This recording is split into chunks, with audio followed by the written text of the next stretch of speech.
Narinig mo na ba yung weird na nangyari sa Russia? Alam ko, lagi tayong nakakarinig ng mga aliens at Bigfoot sa US.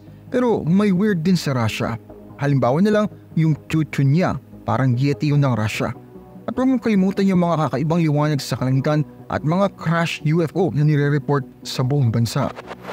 Pero ang talagang nakakaintriga ay makikita sa Siberia. Ang Lake Baikal sa Siberia ay isang misteryosong lugar na puno ng hindi pangkaraniwang uri ng mga hayop at mga halaman. Maraming taong naniniwala na ito rin ang tahanan ng mga underwater aliens at tinatawag namang Lake Baikal swimmers. Ang mga nilalang na ito ay napakalakas na kinatatakutan pa sila ng mga Russian Navy divers. Sa totoo lang, ang lakas nila ay hindi biro dahil ito ay naging dahilan ng pagkamatay ng 3 divers. So, ano nga bang meron sa Lake Baikal? Well, ito lang naman ang pinakamalalim na lawa at may 20% ng fresh water ng buong mundo. At hindi lang yan, sobrang tanda na nito dahil ang lawang ito ay naririto na for over 25 million years. Pero bago pa tayo lumalim, make sure na i-hit mo yung like button at i-subscribe ang channel ko kung hindi mo pa nagagawa. At kung gusto mong ma-notify sa bawat bagong video ko, i-click din yung bell icon. Malaking tulong yun sa akin at sobrang na-appreciate ko yun. Nagawa mo na? Alright, simulan na natin. Ang Lake Baikal ay hindi lang pinakamalaking freshwater sa buong mundo, pero ito rin ang pinakamalalim at pinakamatanda. Ang max depth ng lawang ito ay more than 5,000 feet. At ito pa, ang Lake Baikal ay over 25 million years old na. Mas matanda pa sa lola ko. Ngayon, ang mas nakakabilib sa Lake Baikal ay ang dami ng nabubuhay roon. Tinawag nga nila itong Galapagos of Russia. Bakit? Well, kasi may libo-libong mga halaman at mga hayop na unique at hindi pangkaraniwan nasa Lake Baikal lamang o sa malapit lang doon. Ang isa sa mga pinaka-cute na hayop na makikita mo sa Lake Baikal ay ang Baikal Sea o Nerpasil kung tawagin nila sa Russia. Ang mga maliliit na nilalang na ito ay ang pinakamaliit na klase ng seal sa buong mundo. At sila lang ang seal na nakatira sa fresh water. Ang cool nun, di ba? Pero ang mga Nerpa seals ay tip of the iceberg pa lang sa dami ng misteryo ng Lake Baikal. Marami pang ibang weird at wonderful creatures na nakatira sa ilalim ng Lake Baikal. May mga isda na parang see-through ang katawan, habang ang iba naman ay may mega yellow na alien-like ang mga mata. Ang oilfish o Golomyanka ay isang kakaibang isda na may pinkish na katawan at transparent na mga palikpik. At alam mo ba, ang mga katawan nila ay puro taba, hindi kaliskis. Ang isdang ito ay kaya nilang palakihin ang kanilang mga bibig ng 1.5 times ng mas malaki sa kanilang katawan. Grabe ang laki ng kagat nila. Dahil sa mataas na level ng natunaw na oxygen sa Lake Baikal, ang ilan sa mga isda na nakatira doon ay lumaki ng sobra. Ang sturgeon, halimbawa, ay lumaki ng ilang feet ang haba at tumitimbang ng libo-libong pounds. Ang beluga sturgeon na naglalabas ng masarap na beluga caviar ay nabubuhay ng mahigit 50 years at patuloy na lumalaki. Ngayon, dito na naging mas interesting ang mga bagay. Merong mga nakasaksi ng isang nilalang sa Lake Baikal na ang iba ay naniniwala na isa itong giant sturgeon, habang ang iba naman ay nag-iisip na pakaiba ito. Tinawag nila itong Lusud Khan na ibig sabihin ay Water Dragon Master. Ito ay parang isang giant sturgeon na may gator-like snout at armored body.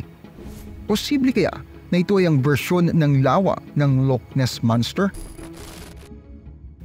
Noong 1982, may mga Russian Navy divers na nag-exercise sa Lake Baikal. Ang mga divers na ito ay nagtatrabaho sa ilalim ng 50 meters o 164 feet na makakita sila ng isang kakaibang nilalang na nasa tubig kasama nila. Ang nakita nila ay mga humanoid-shaped creature na may katawan na nasa 3 meters o 9 feet. Imagine that!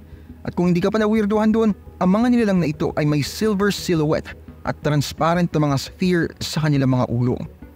Ang iba ay nagsasabi na ang sphere na ito ay parang mga payong sa itaas ng kanilang ulo. Nang makabalik sa ibabaw ang mga divers, kunento nila sa commander nila yung kakaibang nilalang na nakita nila at pinapunta sila ulit sa tubig para mahuli yung isa sa mga nilalang na yun. Bumalik ulit ang 7 divers at nakasalubong ulit nila ang Lake Baikal swimmers. Pero hindi kaibigan yung mga swimmers dahil itinulak sila ng malakas pabalik sa ibabaw. Dahil sa hindi sapat ang mga decompression chamber sa baybayin para sa lahat ng mga 7 mga diver, 3 sa kanila ay namatay dahil sa decompression sickness. Ito ay isang tragic ending sa isang attempt na makipag-communicate sa mga weird creatures. But wait, there's more. May kwentong isang local fisherman na si Nikolai Kirev tungkol sa mga nilalang na iyon. Siya at ang ilan niyang mga kaibigan raw ay nangingista ng gabing yun noong 1990s nang biglang may mga large silver human-shaped figures na tumalon sa lawa na parang mga flying fish.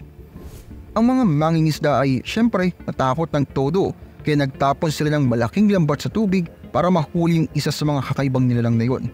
Gayunpaman, wala silang nahuli at matapos noon hindi na sila bumalik para mangisda sa parte na yun ng Lake Baikal. Mas marami pang ebidensya ang nanggaling sa isang kwentong bayan at tungkol sa isang lokal na magsasaka na nagkwento tungkol sa mga pharaohs sa lawa. Ayon sa kwento, ang mga pharaohs ng lawa ay nagpalubog ng isang barko at bilang tugon, ang mga taga-nayon ay hinagupit sila ng mga sanga ng birch tree at itinapon pabalik sa lawa. Ang lahat ng mga kwento tungkol sa mga weird creatures sa Lake Baikal ay nakaka-curious pero walang may alam kung ano ba sila. Baka mga alien sila o baka naman mga hindi pa nadidiscover na species na hindi pa natin nakikita. Kahit ano pa yan, sigurado na isang misteryo silang dapat i-explore. Tingnan pa natin ang mas malalim ang misteryo ng mga Lake Baikal swimmers. Sino o ano kaya sila? Well, isang theory ay nagsasabi na ang mga swimmers na ito ay baka ang mga cute na Nerpa seals. Ang mga chubby creature na ito ay kayang manatili sa ilalim ng frozen surface ng Lake Baikal ng medyo matagal. Pero kahit ganoon, kailangan pa rin nila ng break mula sa lahat ng paglangoy. Sa winter sila ay naglalaan ng ilang oras para magpahinga sa yelo o mag-relax sa malalaking bato kapag natunaw ang yelo. Now, keep in mind na ang Siberia ay hindi biro pagdating sa taglamig. Minsan ang mga seal na ito ay napapasok sa isang medyo mahirap na sitwasyon. Imagine this, may bagyong dumating at sila ay napunta sa ibabaw ng tubig. Nagyayelo ang mga whiskers nila. O hindi kayo lumangoy sila ng sobrang layo sa mga espesyal na Nerpa-shaped holes na tinatawag namang non-freezing holes na ginagawa nila para makalabas sa tubig at huminga. And guess what? Pwede silang maipit sa ilalim ng yelo at hindi magandang kamatayan yun. Kapag natunaw na ang ice at ang snow, posibleng makakita ka ng ilang nakalutang na mga bangkay sa ibabaw ng tubig at ang mga tiyan ng mga seals na ito na kulay puti o whitish gray ay nakatingala sa kalangitan. Ngayon, kung ang mga diver ay nakakita ng underside ng isang Nerpa o ng isang Nerpa carcass, pwede ito maging dahilan sa mga nakita ng mga divers na silver swimmers. Case closed na ba? Well, hindi pa. Isa pang posibilidad ay ang mga divers ay nakakita ng ilan sa mga kakaiba at malalaking isda na nasa Lake Baikal lamang. Kasi nga, may mga isda sa lawa na may clear o milky white looking na katawan na nagbibigay naman sa kanila ng parang alien-like figure, lalo na kapag nasa madilim na bahagi ng Lake Baikal. Isipin mo yung mga divers na nasa ilalim ng lawa at nakasalubong yung mga misteryosong isda na yun. Pwede sila ay matakot, magpanik at umahon ng mabilis at yung utak nila ay hindi ito agad mapaprocess at mag-fill in the gaps ito at mabubuo nga ang mga alien-like creature. Ngayon, dito na naging mas nakakaintriga ang mga bagay-bagay. Ang kwento tungkol sa mga pharaohs na hinatak mula sa lawa at binigyan ng parusa ay katulad ng marami pang ibang folktales sa Russia. Sa mga kwentong ito, madalas mong makikita mga karakter na humahataw sa kanilang mga kalaban o mga walang muwang na nilalang na pinaparusahan sa isang old-fashioned way. Ito nga yung pagpapalo. Pwede kayang ito ay isa lamang sa mga folktales na yun na ginawa ng imahinasyon lamang? At ito ang twist. Ang ilan ay nagsasabi na ang buong pangyayari ay hindi talaga totoo. Ang lungsod ng Severodvaikalsk malapit sa daungan ng Baikal ay may base kung saan ang mga dives ay ginawa ng Ministry of Internal Affairs at Ministry of Emergency Situations. Pero mga manager ng base na yon ay nagsalita na. At sinabi nila na ang Lake Baikal swimmer story ay walang katotohanan. Ayon sa kanila, wala ni isang diver na namatay sa base nila. At ito pa, ang bayan ng Severodvinsk ay naging bayan lamang noong 1984, 2 taon pagkatapos ng Navy exercise sa kwento. So, isa na namang alamat na pinuhay ng internet? At ito naman ang isang fan fact para sa inyo. Ang alamat ng mga Lake Baikal swimmers ay unang nagpakita sa isang libro ng Soviet-Russian ufologist na si Vladimir Azaza. Ngayon, ang lalaking ito ay matagal nang nag-aaral ng ufology, pero kilala siyang nagbibigay ng ilang outrageous claims tungkol sa mga aliens sa Russia. Kaya take his word as a grain of salt. Gayunpaman, ang mga Lake Baikal swimmers ay buhay pa rin hanggang ngayon.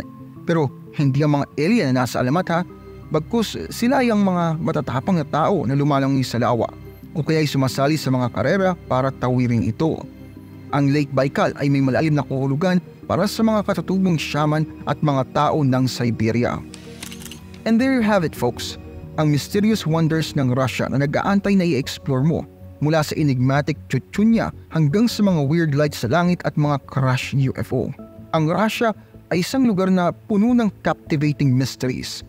Pero marami lang mas interesting sa lahat ay ang Lake Baikal sa Siberia sa kanyang ancient history, unparalleled depth at amazing biodiversity. Ang lawang ito ay may mga sikreto na patuloy na nagpapalito sa mga scientists at mga adventurer. Kahit na ang Lake Baikal swimmers ay napatunayan na isang kwento lamang, marami pa rin ang naniniwala na ito ay totoo at balang araw ay matutukosan natin ang katotohanan. Kung nagustuhan mong video ito, huwag kalimutang i-like, mag-subscribe at pindutin ang notification bell para hindi mo ma-miss ang susunod na episode. Maraming salamat sa panonood at kita-kits tayo sa next video.